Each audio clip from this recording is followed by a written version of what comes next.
Hello students, let us complete our chapter with our last question, that is question number 30.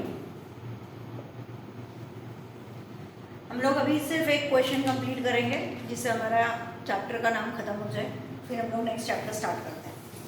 Question number 30 में हमें दे रखा है obtain the formula for the electric field due to long thin wire of uniform linear charge density lambda without using Gauss's law.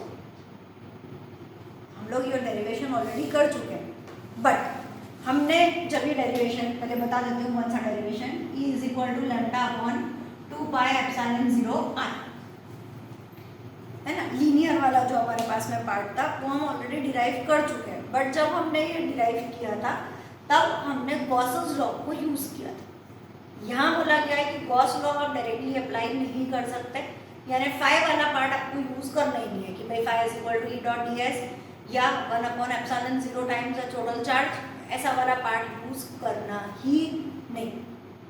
इसलिए ये question ज़्यादा important हो जाता है कि हमें डेरिवेशन तो याद है बट वो वाला याद है। ये वाला मेथड डेफिनेटली बड़ा है, हार्ड है, अलग है। हम लोग इसके लिए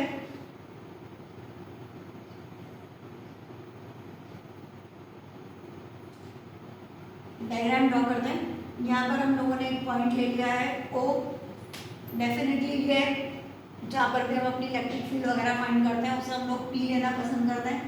एक स्मॉल एलिमेंट यहाँ पर लेते हैं AB, क्योंकि हमें तो लॉन्ग लेना है, पूरा लेना है, उसमें से हमने छोटा सा एक एलिमेंट यूज किया, वो छोटा सा एलिमेंट हो गया AB। उस AB में भी पॉइंट O जहाँ से हम लोग इलेक्ट्रिक फील्ड P पॉइंट के ऊपर कंसिडर कर रहे हैं।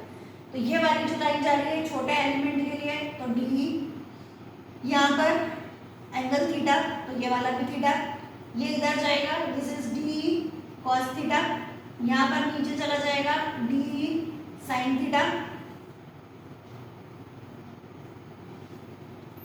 पता चलता है ये वाले पार्ट को, सॉरी A से लेके मतलब हमारा जो स्मॉल एलिमेंट है उसके नीचे वाले हिस्से को हम लोग x लेंगे, बाकी जो बचा उसे हम लोग dx ले लेंगे, यहाँ से यहाँ तक वाले हिस्से को हम लोग r लेंगे। ठीक, यहाँ से इसको n नाम दे दो कुछ भी, यहाँ से लेके P तक का जो पॉइंट है उस डिस्टेंस को हमने ले लिया r। आप लोगों को यही थियोरी में लिखना है कि एक पूरा आप लोगों ने स्ट्रेट कंडक्टर लिया, उसमें से A भी एक स्मॉल एलिमेंट को यूज किया है, स्मॉल एलिमेंट में से पॉइंट O से लेके P तक के लिए हम लोग इलेक्ट्रिक फील्ड कहाँ पे निकालनी है, at the point P। Triangle हमारे पास में हो गया NOP या PON जो भी बोले, यहाँ पर एंगल थीटा, यहाँ पर 90 डिग्री, ये सब कुछ लिखने का काम होगा। डेरिवेशन हम लोग स्टार्ट करते हैं। डेरिवेशन के लिए रहेगा dq is equal to lambda dx। क्या फाइंड करना है, obtain the formula for electric field due to long thin wire of uniform linear charge density lambda. तो जो हमारा डेरिवेशन है वो लैम्डा के टर्म्स में चाहिए। हमने स्टार्टिंग भी वहीं से करी, dq is equal to lambda dx। अब d is equal to 1 upon 4 pi epsilon 0। पता चलता है छोटे वाले का ही ले रहे हैं हम लोग, स्मॉल एलिमेंट AB के लिए ऊपर स्टेटमेंट डालना कि हम स्मॉल एलिमेंट AB की बात कर रहे हैं, 1 अपॉन 4 पाई एप्सिलॉन 0। उसके बाद dq अपॉन O से लेके P तक का हमें फाइंड करना है, तो इट इज OP स्क्वायर। अब D is equal to 1 upon 4 pi epsilon 0, dq की जगह हम लोग ले लेंगे लैम्डा dx, OP स्क्वायर। अब मुझे नहीं लगता कि मुझे ज़्यादा पढ़ाना पड़ेगा, राइट ट्रायंगल ONP, तो OP square is equal to x square plus r square. तो ये जो OP स्क्वायर है, OP की वैल्यू हो जाती है under root of x square plus r square. OP square हो जाएगा x square plus r square. OP under root में है तो OP square it is x square plus r square. ये पार्ट हमारा DE तक का खत्म होता है। अब हमें ये सब थोड़ी चाहिए, हमें तो x वाइक्स चाहिए ही नहीं, हमारा तो आंसर हमें मालूम है कि हमें lambda upon 2 pi epsilon 0 R answer चाहिए। तो ये एक्स एक्स सब गायब हो जाना चाहिए और किसके टर्म में आंसर आना चाहिए, आर के टर्म में। तो अब जो हम लोग मेहनत करेंगे वो हम उसी टर्म में आगे बढ़ेंगे, बट अभी 2 मिनट और। उससे पहले हमें लिखना है कि डी हैज 2 कंपोनेंट्स, क्योंकि एक को हमें खत्म करना है, जैसा पहले भी हम लोग एक बार कर चुके हैं कि D has 2 components, D sine theta and D cos theta. अब हमें पता है कि D sine theta cancel out the effect, D cos theta x axis में आगे की तरफ जा रहा है ना, तो D sine theta cancels out and D cos theta x along x axis. किसे चालू करेंगे, इस पर। अब हम लोग अपना final electric field D E dash, क्यों डी ई डैश, डी तो ये जा रहा है, हमें किधर चाहिए, अलोंग एक्स एक्सिस। तो ये वाले पार्ट को हम लोग लिख रहे हैं कि D E dash is equal to D E cos theta. अब डी ई की वैल्यू कितनी आई, it is 1/4 pi epsilon 0 lambda D X upon X square plus R square, और ये वाला हमारा कॉस थीटा। ये हो गया डी ई डैश। सिर्फ डी ई डैश समझ में आया कि ये डी तो इधर जा रहा है, इसके 2 कंपोनेंट है, एक साइन थीटा एक कॉस थीटा। हमें किसे फाइंड करना है, कॉस थीटा वाले को। तो हम लोगों ने कॉस थीटा वाले को कंटिन्यू करने के लिए या तो आप यहाँ पे डी ई एक्स कर दो, वो हम ऑलरेडी एक डेरिवेशन में कर चुके हैं, तो D E X is equal to D E cos theta, ऐसा करके लेना है, वो ले लो। नहीं तो D E dash is equal to D E cos theta. D E की जगह ये वाला 1/4 pi epsilon 0 lambda D X upon X square plus R square. अभी क्या बोला था मैंने, हमें एक्स एक्स हटाना है, पूरा आर के टर्म में आंसर चाहिए, तो इस वाले पार्ट को हम देंगे इक्वेशन नंबर 1। अब जो मेहनत हम लोग करने वाले हैं वो मेहनत करने वाले हैं to replace D X and to replace X square plus R square. उसके लिए हम अपना काम चालू करेंगे। ऊपर का डेफिनेटली मुझे रब करना पड़ेगा,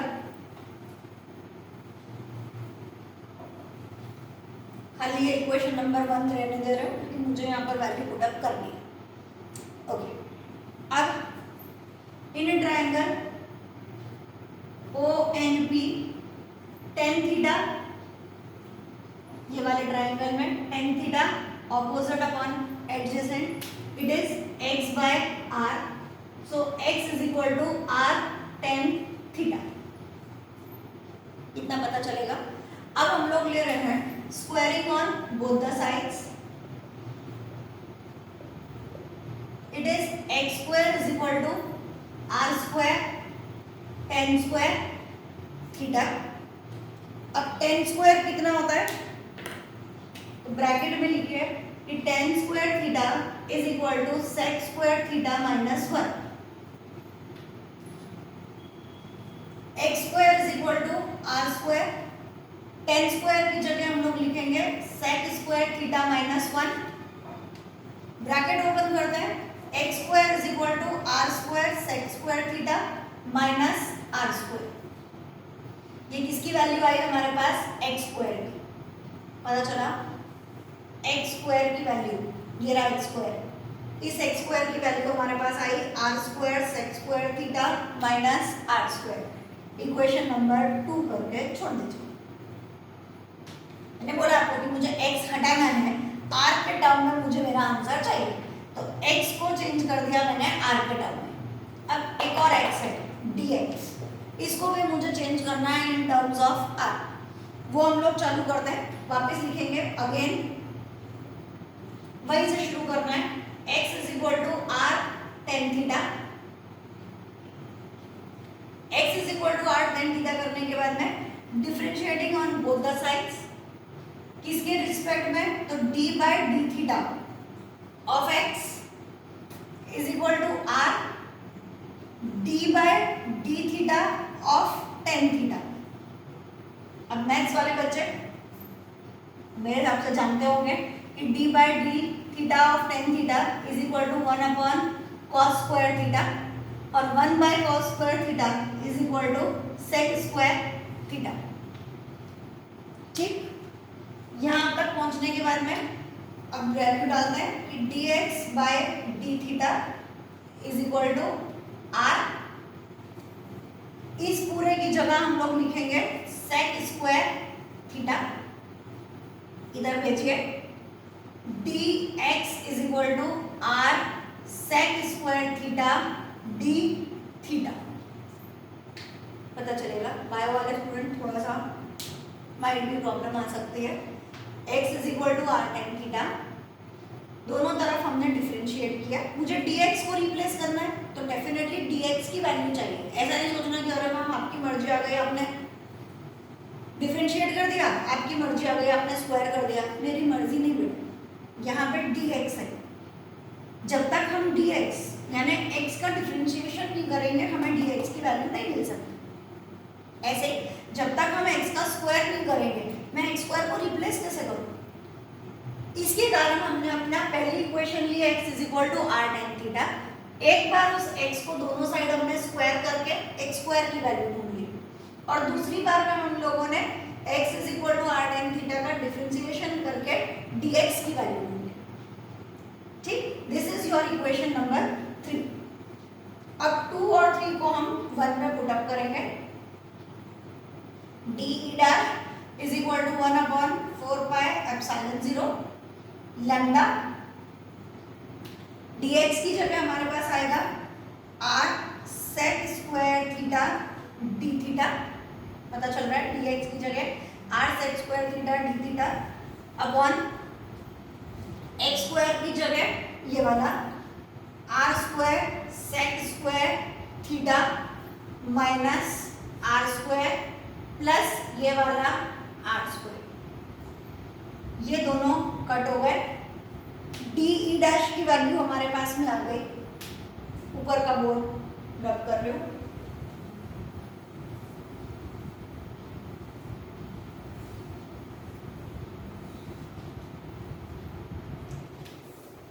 D E dash is equal to 1 upon 4 pi epsilon 0 ये वाला लैम्डा। उसके बाद r sec square theta d theta upon में r square sec square theta, r square sec square theta. ये हमारे पास में प्रेजेंट है। अच्छा अभी सॉरी कट और हो रहा था, मुझे ध्यान नहीं रहा। r और r भी कट हो रहा है। सेक स्क्वायर थीटा और नीचे भी हमारे पास में सेक स्क्वायर थीटा है, ये भी कट हो जाएगा। भले ऊपर कट कर दीजिए, कोई बात नहीं, मेरा रह गया r r sec square theta sec square theta. हमारे पास अब जो बचा वो है d E dash is equal to 1 upon 4 pi epsilon 0 lambda d theta upon r. और एक टर्म और रह गया हमारा, कौन सा रह गया? ये लिखते लिखते में हमारा कॉस थीटा बेचारा पीछे रह गया। मेरी से यहाँ पे 1 upon 4 pi epsilon 0 lambda dx, ये dx की वैल्यू हम पुट अप कर चुके हैं, x स्क्वायर की वैल्यू हम पुट अप कर चुके हैं, प्लस r स्क्वायर ये रहा, ये वाला cos थीटा। यहाँ पर भी डेफिनेटली हमारे पास में आएगा cos थीटा। यहाँ पर हम लोग इसे अरेंज कर देते हैं lambda cos theta d theta. Clear हुआ इतना स्टेप? काम क्या किया हमने? dx की वैल्यू और x स्क्वायर की वैल्यू पुट अप करें। पुट अप करके ये जब कट हो गया तो हम लोगों ने बचा हुआ पार्ट ऊपर लिखा। जब लिखा तो पता चला r भी कट हो रहा है, सेक स्क्वायर थीटा भी कट हो रहा है। ये सारी चीजें कट होने के बाद में हमारे पास जो बचा वो है d E dash is equal to 1 upon 4 pi epsilon 0 lambda cos theta d theta upon r। हुआ यहाँ तक। अब ये जो डी ई डैश है इसको हमें अपना नॉर्मल ई डैश की वैल्यू फाइंड करनी है, तो डेफिनेटली हमें लिखना पड़ेगा integrate on both the sides. ये वाला पार्ट तो हमारा डी डैश इंटीग्रेट होके ई डैश बन जाएगा। Sorry 1 upon 4 pi epsilon 0 lambda by r, पहले बार निकल दिया। इंटीग्रेट कर रहे हैं from cos theta d theta, sorry cos theta d theta को इंटीग्रेट कर रहे हैं फ्रॉम -π/2 टू +π/2। अब कहना ये वैल्यू आपने फिर गलत ले ली मैम, नहीं बचा। हमारे पास में एक लॉन्ग वर्ड दे रखा है, हम यहाँ बीच की बात कर रहे हैं, तो ये वाला पार्ट आपके पास नीचे भी प्रेजेंट है, ऊपर भी प्रेजेंट है, ये पूरा हमारे पास, हमें वर्ड ये दे रखा है due to long thin wire. तो लॉन्ग थिन वायर की वैल्यू नीचे से लेके ऊपर तक हमें फाइंड करनी है। वो नीचे से ऊपर तक लेने के लिए हम लोगों ने क्या लिया, -π/2 से लेके π/2 तक का इंटीग्रेशन। अब जब हम इसे इंटीग्रेट करेंगे तो cos थीटा d थीटा का इंटीग्रेशन हमारे पास में होगा sin थीटा। ये हो गया e dash is equal to 1/4πε0 λ/r। cos theta d theta का इंटीग्रेशन इज sin थीटा। कहाँ से कहाँ तक, तो -π/2 से लेके +π/2 तक। आगे e dash is equal to 1/4πε0 λ/r, यह आएगा final minus initial sin π/2 final minus sin minus π/2। Fine, इनकी वैल्यूज हम लोग डाल देते हैं। e dash is equal to 1/4πε0 λ/r। sin π/2 मतलब sin 90, sin 90 की वैल्यू होती है 1 माइनस इंटू माइनस प्लस, और sin π/2 अगेन इज 1, तो 1 + 1 2।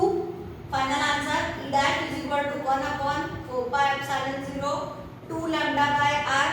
2 और 2 को कट करके e dash is equal to λ/2πε0r। पता चला? क्योंकि कल बहुत से बच्चों ने सोचा ही होगा कि अरे मैम आपने तो क्वेश्चन छुड़वा दिया। छुड़वाया नहीं बेटा, ये इतना लेंथी क्वेश्चन है कि हम लोगों को एक पूरी क्लास चाहिए थी इसे कंप्लीट करने के लिए, इसलिए कल इसे पेंडिंग रखा था। आज हमारा पूरा आंसर कंप्लीट हो गया। उसमें और इसमें ये डिफरेंस है कि वहाँ गॉसेस थ्योरम यूज़ करके हम लोगों ने कर दिया, और इस वाले में हमने पूरा पार्ट अप्लाई किया। डेफिनेटली वो 1 या 2 मार्क के लायक है। अगर 3 मार्क में क्वेश्चन आता है तो हमें इतना बड़ा वाला डेरिवेशन बाय डिफ़ॉल्ट मान के चलता है कि हमें यही वाला डेरिवेशन करके देना। इसके साथ हमारा चैप्टर पूरा कंप्लीट होता है।